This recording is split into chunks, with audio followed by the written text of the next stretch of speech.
So as we're moving out in the solar system, we now come to a grizzled old astronomer, Mark Showalter, the real thing, the man who discovered moons of Pluto. And after you're through with your dissertation, perhaps you'll tell me why Pluto was downgraded. An emotional favorite of mine. I feel the same way, yes. Mark Showalter. Thank you. The really fun thing about starting a new research project in science is you never quite know where it's going to lead. In fact, most research projects lead on a fairly predictable path. They end up more or less where you expected them to go. But every now and then one comes along that just takes a left turn and takes you off into places you never thought you'd end up, drags you and your career along for the ride. The story I have to tell you today fits very firmly into that category. It actually started a couple of years ago, and in fact, it was about the same time that I was here in 2009 at Idea City talking about Saturn. I've been very busy with the Cassini mission to Saturn. That mission, by the way, is still going strong. We're about to enter our 10th year in orbit around Saturn. And in 2009, I was talking all about the research I've been doing with the rings and small moons of Saturn. So let me give you a very quick recap of my talk. The basic gist of it, you get that? All right. The basic gist of it was that although there are very many exotic phenomena that we see in the rings of Saturn, actually most of them can be understood in terms of very, very straightforward physics. I actually ended with this classic shot of the Saturn system. In that little square upper left, there's a little dot. I hope you can see it. That happens to be us. That's planet Earth. This is an image that was taken with Cassini looking back from the far side of Saturn toward the center of the solar system with the Earth there just off the tip of the rings of Saturn. Classic shot. By the way, in about a month, everybody, I think it's July 19th, everybody in Toronto needs to go outside at about 7:30 p.m., look towards Saturn and wave, because Cassini is going to be repeating this image for one last time. And if you want to be in it, you get the opportunity. But today I'm actually going to talk about that big fuzzy blue ring that's outside of everything else. That's called the E-ring. And let's zoom in on it a little bit. There's actually a dot. Maybe you can see it at left. And if we zoom in, it's Enceladus. It's a tiny moon of Saturn, relatively small. It's very unusual, though, in that it has plumes, kind of like geysers, that are sending this spray of ice crystals out into orbit. Now, those crystals don't stay in the orbit around Enceladus, but they spread out and stay in an orbit around the Saturn itself. So that gives rise to this beautiful, broad, fuzzy E-ring that you see. The recurring theme out of this is that small satellites often create rings. That's a rule we've discovered in our studies of the outer planets.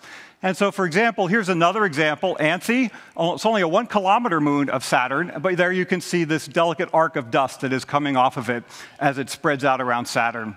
So that's what led us to thinking about Pluto. Because a few years earlier, Nix and Hydra, 2 small moons of Pluto, had been discovered.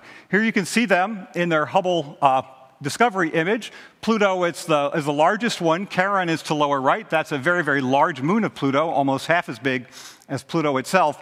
And then Nix and Hydra, these little dots.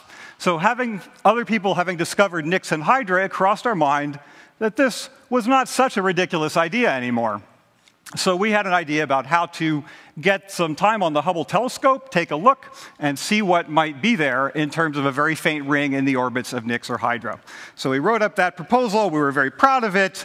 We hit the send button. We waited a little while for the reply, and here it is. Dear Mark, we regret to inform you that.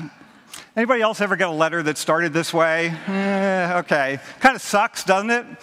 But it actually gets worse there at the bottom. It says, your proposal was graded in the 4th quartile of proposals in your panel. I mean, that kind of hurts, I gotta say.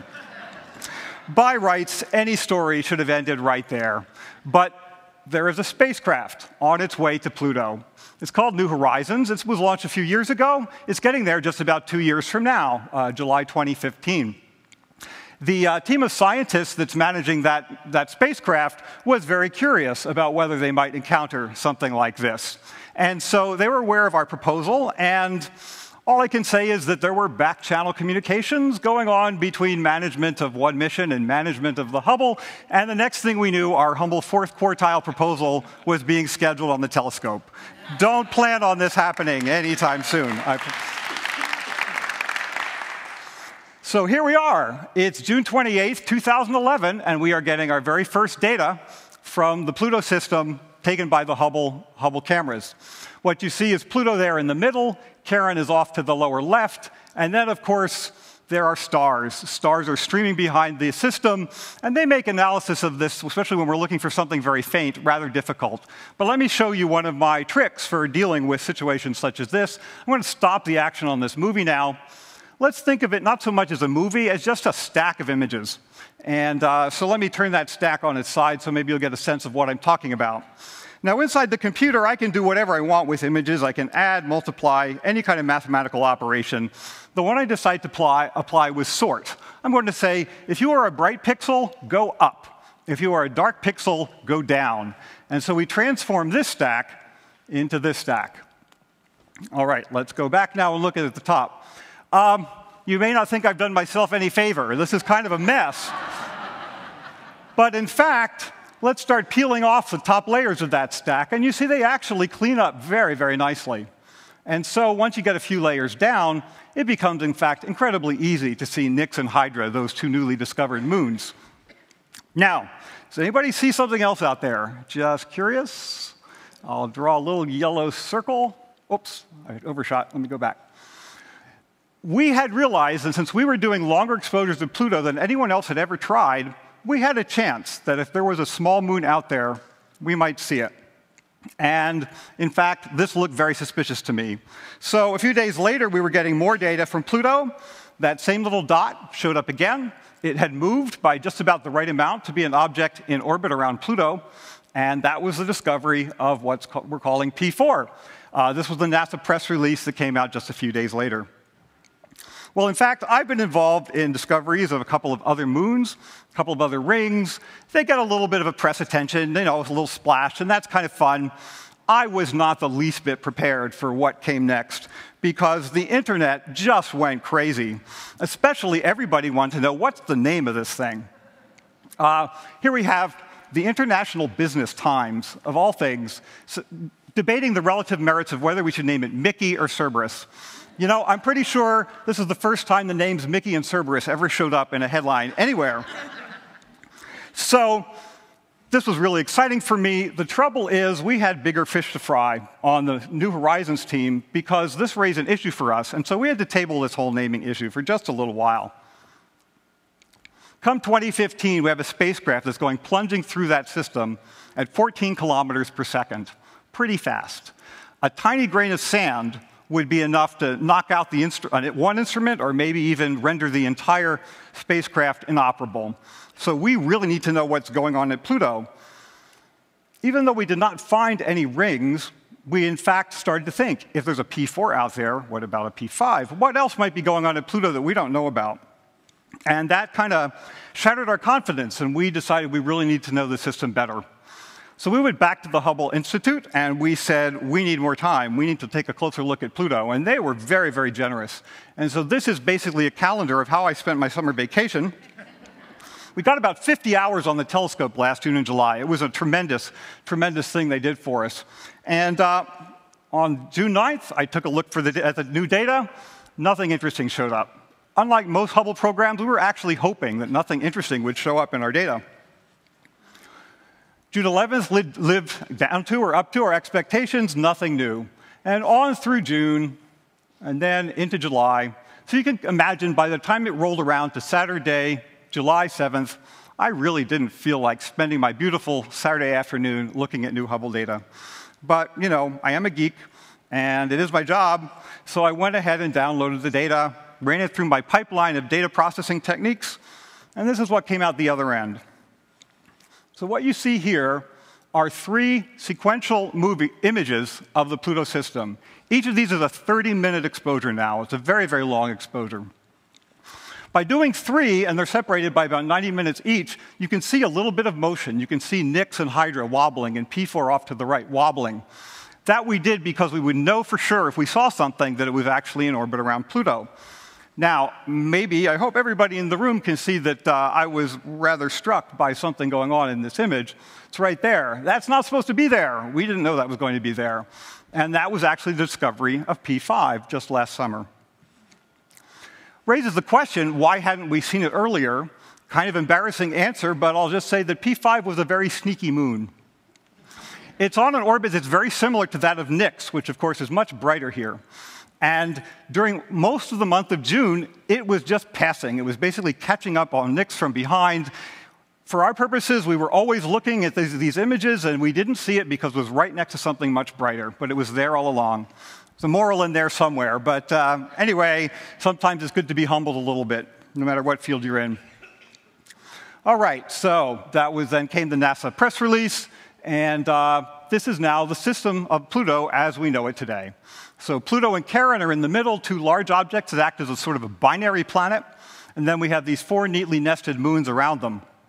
And raises the important question of how did a system like this ever come to exist? So we've made some progress on that. I want to show you an animation, or actually a computer simulation, done by my colleague Robin Knupp. She works at the Southwest Research Institute in Colorado. And she basically says, and I think most of us agree now, something very large hit Pluto early in its history. And if you watch what's happening, it makes a big mess. First of all, that's very clear. But most of that stuff that comes off of Pluto stays in orbit around Pluto. And in fact, you can see sometimes there are big lumps going by. Sometimes this stuff, with its own gravity, is pulling itself together and forming larger objects like that one. And you can imagine that over time, that big stuff would all coalesce to make a big moon like Charon. And that maybe some of the debris that was left behind would make Nix and Hydra and so on. So that sounds very plausible, and it seems to make perfect sense, except I just totally lied to every one of you. This simulation has nothing whatsoever to do with Pluto. This is actually a simulation of how the Earth and the Moon came to exist. The fact is that very early in the Earth's history, something large hit it, and that's how the Moon came to be. The Moon's a bit smaller relative to Earth than Charon is, but it's kind of like another binary planet. There are two binary planets in our solar system. There's another difference, though, when you look at them today. The Earth and the Moon are not very close together. People don't always appreciate quite how far away the Moon is. If you wonder why there are so many asteroids that are easier to get to than the Moon, that's why. All right, let's compare that now to the Pluto system. What I've done is I've scaled up the Pluto system so that Pluto and Earth are the same size. So there's Charon, which is in much closer than the Moon is, you'll notice, and then those four little moons lined up outside of it. There's a reason for that, though, which is that the Moon has been spiraling away from us very, very slowly. We have a big ocean. That ocean has water sloshing around. The Moon raises tides, and that causes the Moon to spiral outward. The Moon is moving away from us, even today, 3.8 centimeters per year, something like that. Put another way, the Moon is moving away from the Earth about as fast as our fingernails grow. It's something to think about.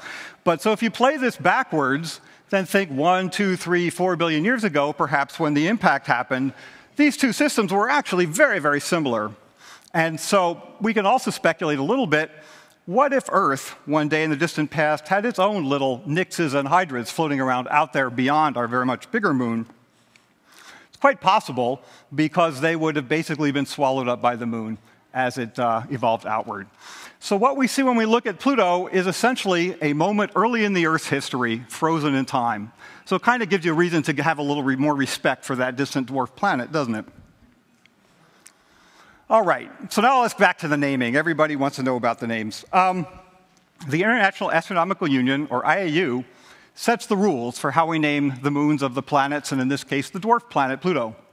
Satellites in the Plutonian system are named for characters and creatures in the myths surrounding Pluto and the classical Greek and Roman underworld. The minions of Hades. That is a very colorful cast of characters, and I think that's part of the reason why the public has taken so much interest in the naming of these little guys. So we decided it was not fair for us as a discovery team to name them ourselves, and we opened that up to a kind of a crowdsourcing, something a little different. We set up a website, plutorocks.seti.org, back in February. By the way, this was all done with Google Docs. We knew full well that if people were going to be voting, the SETI server would be brought down in an instant. So with the help of Google, we set it all up. We seeded the list with a few of our favorites, names that we thought would be compliant with the rules and that might be popular. And we got about 500,000 votes coming out of this thing, which was kind of gratifying. Actually, about half from outside the United States. They came in from all over the world. We also had a write-in ballot because we realized that we might not have come up with the best names for these moons. And that turned out to be a very interesting experience. We had 30,000 write-in candidates. I won't say that we actually read all the nominations. But here's a just quick overview. Of course, the #1 write-in names were Mickey and Minnie. That doesn't really require explanation. But you can scroll down this list, and it's got some, it ranges from the sublime to the ridiculous. There are some ideas out of Star Wars and Star Trek and your favorite movies. But then there are also some very, very thoughtful ones. People, I would swear, a few people actually took their entire doctoral dissertation and posted it in that little box that said, explain this recommendation. It was fascinating. That 30,000 people across the world would really give this some thought was just astonishing to me and really exciting. So, that all got, and we did actually, in fact, update our ballot based on a subset of the names that were showing up repeatedly. That all got eclipsed by one tweet, however. Someone we probably all know, William Shatner, Mr. Captain Kirk himself, did this tweet when he heard about our poll. And it was, at first we thought, a frivolous idea. So what do you think about the naming of the 2 moons, Pluto, Vulcan, and Romulus? They have mythology, positive and negative. You know, we've been seeing cartoon characters and everything else on the list, but then we stopped to think, you know, Vulcan and Romulus, they are actually Roman gods. So they might be compliant names. Now, we had to disqualify Romulus because it's already been used as one name of a moon of an asteroid. But Vulcan seemed to be compliant, at least it might be, so we put it on the ballot, and here's our final summary of votes with Vulcan way out in the lead.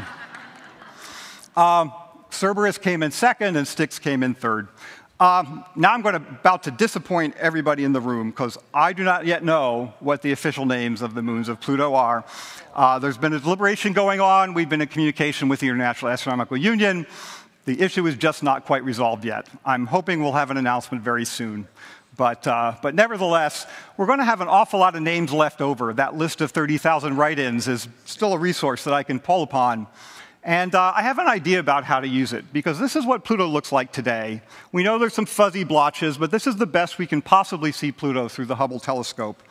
In 2015, New Horizons will get there, and Pluto is going to change. It's going to look more like that. And at that point, we have the option of naming features on the surface of Pluto. And so if we see a big flat area, it just seems perfect that maybe its name should be the Elysian Field. It's just got to be. My sentimental favorite names was from the great story about Orpheus and Eurydice, so maybe 2 nearby features can be used for that. Of course, if there's a big mountain somewhere on Pluto, it's got to be called Mount Sisyphus. It's just got to be. We are no longer confined to names from Greek and Roman mythology, however. So, for example, Clyde Tombaugh was the great astronomer who discovered Pluto. Carl Sagan, we all remember. It would be very appropriate to name features on Pluto after them. We can also bring in literature from other parts of the world and from other genres. So, for example, a popular write-in was Cthulhu from the short stories of H.P. Lovecraft. Hoth was the ice planet from the second Star Wars movie. I'm embarrassing myself by not quite remembering that. But, and finally, all those fans of Walt Disney, someday they may be able to get a chance to name the happiest place on Pluto. So, thank you very much.